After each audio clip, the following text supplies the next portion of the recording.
Good morning students. 10th Mathsல public questions public exam வரப்போது important questions வந்து நான் வந்து போட்டுருக்கேன் இந்த வீடியோல 10th Maths. இப்போ இதில் பாருங்க mensuration chapter. இதில் ஃபர்ஸ்ட் வந்து நம்ம என்ன பார்க்குறோம், மார்க் அலாட்மெண்ட்ஸ் பாருங்க. 5 மார்க்கில் வந்து ஒரு கொஸ்டின்ஸ் கண்டிப்பாக வரும். ஒன்று அதுக்கு இத்தனை எக்ஸஸும் பார்க்கணுமா அப்படின்னு நினைக்காதீங்க. Important chapter. இதில் வந்து கியூபாய்டு, ரைட் சர்க்கிள்ஸ் இப்படி அந்த ஃபார்முலாஸ் எல்லாம் நீங்கள் வந்து நல்லா படித்து வச்சுக்கிட்டிங்கனாலே நீங்கள் வந்து ப்ராப்ளம் லாஸ்ட்டு ஃபினிஷ் பண்ணலை அப்படின்னாலும் அந்த ப்ராப்ளம் வர நீங்கள் கிவன் டு ப்ரூவ் ஃபார்முலாஸ் இதெல்லாம் ஸ்டெப் பை ஸ்டெப்பாக நீங்கள் எழுதி ஸ்டார்ட் பண்ணியிருந்தா கூட கண்டிப்பாக உங்களுக்கு இதுக்கே 2 மார்க்ஸ் கொடுத்துருவாங்க 5 மார்க்கில் வந்து. அதனால தான் நான் சொல்கிறேன், நல்லா பார்த்துக்கோங்க. கியூபாய்டு, ரைட் சர்க்கிள்ஸ் இல்லை அந்த ஃபார்முலாஸ் எல்லாமே நல்லா போட்டு பார்த்துக்கோங்க. ஒரு தடவை எழுதி பாருங்கள். 5 மார்க்கில் வந்து ஒரு கொஷின் தான் வரும். இதில் 2 மார்க்கு தானே தான் அதிகமாக 3 கொஷின்ஸ் வரும். 1 மார்க்கில் 2 கொஷின் வரும். மொத்தம் 13 மார்க்கு. ஓகேவா? அதாவது இதில் ஒரு 5 மார்க்கு, இதில் எத்தனை 3 கொஷின் வரும். அப்போ 6, 7, 8, 9, 10, 11, அப்புறம் 12, 13. ஏன்னா 1 மார்க்கில் 2 கொஷின்ஸ் அவன் கேட்பான். அதனால 13 மார்க்ஸ் கிடைக்கும். அதே மாதிரி எக்ஸாம்பிள் சம்ஸ் பார்த்தா மொத்தமே 31 சம் தான் இருக்குது. அதனால் எதையுமே விடுறாங்க. மொத்தம் 30 சம்ஸ் தான். நீங்கள் 31 சம்ஸ் தான் இருக்குது. அதனால் எதையுமே விட்டுறாதீங்க. நல்லா பார்த்துக்கோங்க. எக்ஸசைஸ் சம்ஸ்ன்னு பார்த்தீங்கன்னா ஃபஸ்ட்டு 7.1ல் வந்து 5 மார்க்குன்னு பார்த்தீங்கன்னா எந்த சம்லாம் இம்பார்ட்டன்ட்னா 4, 5, 6, 7, 8, 9, 10 இதெல்லாம் வந்து ரிப்பீட்டட் கொஷின்ஸ். அதனால தான் நான் 4லேருந்து 10 வரை கொடுத்துருக்கேன்.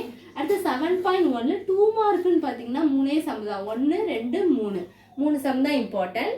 அதே மாதிரி நெக்ஸ்ட்டு எக்ஸசைஸ் 7.2ல் 5 மார்க்குன்னு பார்த்தீங்கன்னா 5லேருந்து 10 சம். 5, 6, 7, 8, 9, 10 5 மார்க் பார்த்துக்கோங்க.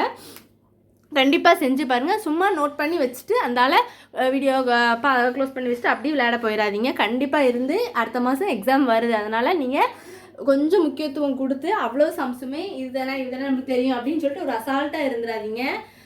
கண்டிப்பாக இதெல்லாம் பாருங்கள். இதெல்லாம் போட்டு பார்த்துருக்கோமா, ஒரு தடவை என்ன வரும் ஆன்சர், அப்படியே ஃபார்முலாஸ் என்ன வரும், கொஷினை நல்லா 1 செகண்ட் திருப்பி ரீட் பண்ணிக்கோங்க. ஏன் அப்படின்னு சொல்கிறேன்னா சில நேரம் அதே கொஷினை கேட்க மாட்டா, திடீர்னு நம்பரை சேஞ்ச் பண்ணி கூட கேட்டால் உங்களுக்கு செய்ய தெரியணும். அதுக்காக தான் நான் திருப்பி சொல்கிறேன்.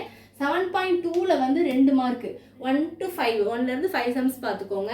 First 1 to 5. அதே இது 7.3 எக்ஸசைஸில் வந்து 5 மார்க்குன்னு பார்த்தீங்கன்னா இதெல்லாம்னா 2, 4, 5, 6, 7 இதெல்லாம் இம்பார்ட்டன்ட் சம்ஸ். 2, 3 கிடையாது, 4 தான். 4, 5, 6, 7 3 வந்து அவ்வளோவா ரொம்ப இம்பார்ட்டன்ட் கிடையாது. அதனால் இந்த ஒரு 5 சம் தான் இருக்குது அதில். அடுத்து 7.3ல் 2 மார்க்குன்னு பார்த்தீங்கன்னா எந்த சம்லாம் அப்படின்னா ஃபஸ்ட் கொஷினும் 3rd கொஷின் மட்டும்தான் இம்பார்ட்டன்ட். அடுத்து 7.4ல் வந்து 2, 5, 6, 7, 8 இதெல்லாம் இம்பார்ட்டன்ட் கொஷின்ஸு. 7.4ல் 2 மார்க்குன்னு பார்த்தீங்கன்னா எதெல்லாம் அப்படின்னா first question, 3rd question, 4th question இதெல்லாம் வந்து ரொம்ப இம்பார்ட்டன்ட் சம்ஸு. கண்டிப்பாக போட்டு பாருங்கள். கண்டிப்பாக இந்த வீடியோவை பேரண்ட்ஸ் பார்க்குறீங்கனாலும் உங்கள் பிள்ளைங்களுக்கு கண்டிப்பாக இதை எடுத்து ஒரு பேப்பரில் எழுதி இந்த வீடியோவில் உள்ள எத்தனை சம்ஸையும் கண்டிப்பாக ஒரு பேப்பரில் எழுதி அவங்கள வந்து இந்த சம்லாம் பார்த்துருக்கியா என்னன்னு கேட்டு பார்க்காத சம்ஸை கண்டிப்பாக பார்க்க சொல்லுங்கள். வேறு யாரும் உங்களுக்கு ரிலேட்டிவ்ஸ் யாரும் 10th படிக்கிறாங்க அப்படின்னா கண்டிப்பாக இந்த வீடியோ வந்து ஷேர் பண்ணி விடுங்க. அவங்களுக்கும் ரொம்ப யூஸ்ஃபுல்லாக இருக்கும்.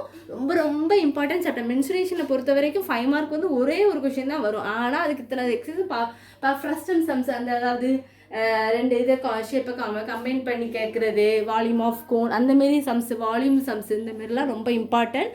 முக்கியமாக ஃபார்மில் வந்து ரொம்ப இம்பார்ட்டன்ட். அதை நல்லா பார்த்துக்கோங்க. எக்ஸாம்பிள் சம்ஸ் வந்து மொத்தமே 31 தான். அதனால் அதில் எது மொத்தம் 31 தான். நீங்கள் கண்டிப்பாக அந்த எல்லா சம்ஸுமே மேக்ஸிமம் ஆல்ரெடி அதில் பார்த்துருப்பீங்க. அதனால் எதையுமே விட்டுறாதீங்க.